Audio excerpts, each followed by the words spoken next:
Hi friends, అందరూ ఎలా ఉన్నారు? అందరూ బాగుండాలని కోరుకుంటున్నాను. రాత్రి నేను మరియు హారిక ఆంటీ గదిలో పార్ట్ 2తో మీ ముందుకు వస్తున్నాను. మీరు చివరి వరకు చూడండి. చాలా ఎంజాయ్ చేస్తారు. చాలా మంది చూస్తున్నారు కానీ ఛానల్ను సబ్స్క్రైబ్ చేయడం లేదు. మన ఛానల్ కొత్తగా చూస్తున్న వారైతే ముందుగా సబ్స్క్రైబ్ చేసుకుని లైక్ చేసి వీలైతే షేర్ చేయండి. ఇక కథలోకి వెళ్తే వెనక్కి తిరిగా ఎదురుగా మా చెల్లి నుంచొని ఉంది. ఏంట్రా ఏం చేస్తున్నావ్ అని అడిగింది. నేనేం చెప్పకుండా తప్పించుకుని నా రూంకి వచ్చేసా. చెల్లి నేను దాదాపుగా అన్నీ షేర్ చేసుకుంటా, తను నా వెనకాలే నా రూంకి వచ్చి చెప్తావా లేక అమ్మకు చెప్పమంటావా అంది. అది నిజంగానే చెప్తే గొడవ అవుతుందని భయపడి హరికని చూస్తుంటే ఏవో తెలియని ఫీలింగ్స్ అని చెప్పి హెల్ప్ చేయమని చెప్పి తన చేతులు పట్టుకున్నా. ఇప్పుడు రూంకి ఎందుకు వెళ్లావు అని అడిగింది. తనని తాకటానికి. తను నిద్రపోతుంది. తన మోకాళ్లని నా చేతులతో తాకి వస్తున్న తనంటే నాకు చాలా కోరికగా ఉంది. కొంచెం హెల్ప్ చేయి అని బతిమాలుతున్నా. చెల్లి లత నా చేతులు గట్టిగా పట్టుకుని తక్కువ స్వరంలో అడిగింది. ఏంట్రా నువ్వు హరిక అక్కని తాకాలని వెళ్ళావ్? నిజంగా అంత కోరిక నీకు? నేను తల వంచుకుని నిశ్శబ్దంగా ఉన్నా. నా గుండె గట్టిగా కొట్టుకుంటోంది. లత నా ముఖం పైకి లేపి కళ్లలోకి చూసి మళ్ళీ అడిగింది. చెప్పు, ఎంతకాలంగా ఇలా ఆలోచిస్తున్నావ్? చాలా రోజులుగా. ఇప్పుడు ఇంటికి వచ్చిన తర్వాత ఇంకా ఎక్కువైంది అని నేను నెమ్మదిగా అన్నా. లత కాసేపు నన్ను పరిశీలించింది. ఆమె కళ్లలో కోపం కంటే ఆశ్చర్యం మరియు కొంచెం క్యూరియాసిటీ కనిపించాయి. చివరికి ఆమె ఒక లోతైన శ్వాస తీసుకుని, సరే, నేను అమ్మకు చెప్పను. కాని ఒక షరతు. ఏమిటి అని నేను ఆత్రంగా అడిగాను. నువ్వు హరిక అక్కని ఒంటరిగా ఏమీ చేయకు. నేను ఉండాలి. నాకు కూడా చూడాలనిపిస్తోంది. ఆమె ఎలా రియాక్ట్ అవుతుందో. నాకు షాక్ అయింది. మా చెల్లి ఇలా మాట్లాడుతుందని ఎప్పుడూ ఊహించలేదు.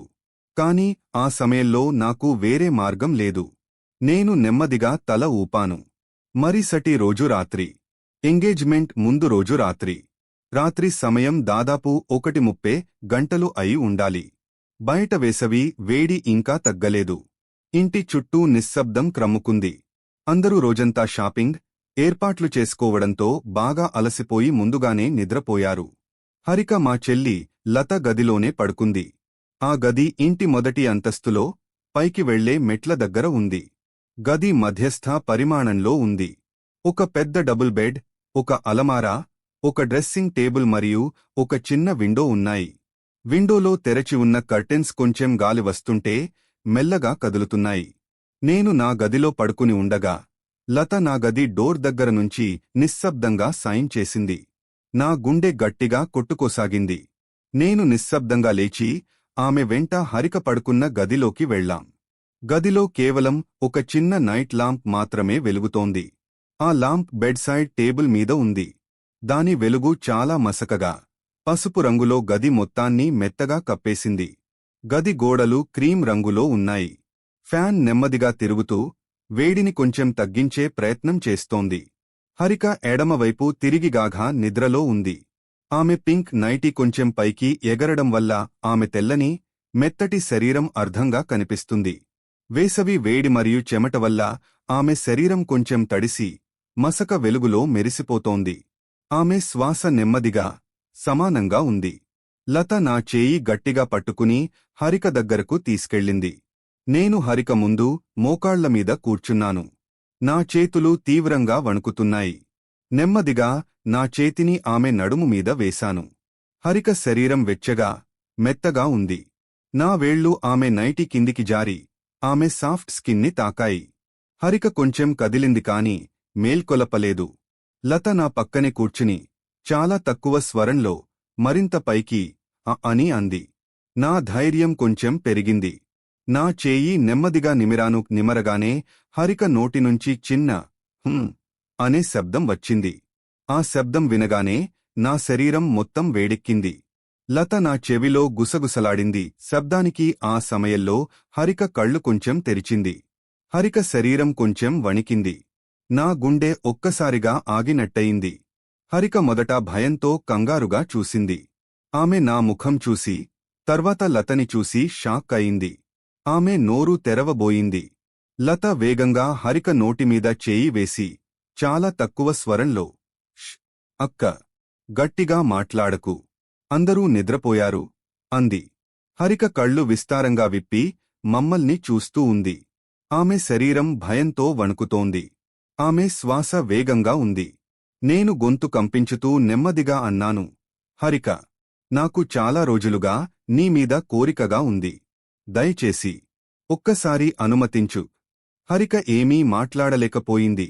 ఆమె కళ్లలో భయం, ఆశ్చర్యం మరియు గందరగోళం కనిపించాయి. ఆమె లత వైపు తిరిగి, లత, నువ్వు ఇక్కడ ఎందుకు అని గుసగుసలాడింది. లత చల్లగా, అక్క, అన్న నీమీద ఎంత ఇష్టపడతాడో నాకు తెలుసు. నేను ఇక్కడ ఉంటే ఎవరికీ తెలియదు. నువ్వు భయపడకు అంది. హరిక ఏం చేయాలో తెలియక మా ఇద్దరినీ మార్చి మార్చి చూస్తూ ఉంది. ఆమె శ్వాస ఇంకా వేగంగా ఉంది. లత నా చెవిలో, ఇంకా మెల్లగా, ఆమె ఇప్పుడు భయపడుతోంది కాని ఆపడం లేదు అంది. హరిక శరీరం నెమ్మదిగా సడలుతోంది. ఆమె చేతులు ఇప్పటికీ గట్టిగా పట్టుకుని ఉన్నాయి కాని ఏ నిరసన చూపించడం లేదు.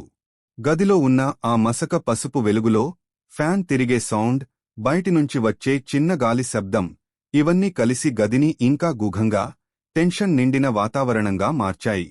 మా ముగ్గురి శ్వాసల సౌండ్ మాత్రమే ఆ గదిలో ప్రధానంగా వినిపిస్తోంది. హరిక ఏం చేస్తుందో, లత ఇంకా ఎంత దూరం వెడుతుందో, ఇంకా ఏమైనా జరుగుతుందో. ఈ స్టోరీ నచ్చితే సబ్స్క్రైబ్ చేయడం మర్చిపోవద్దు.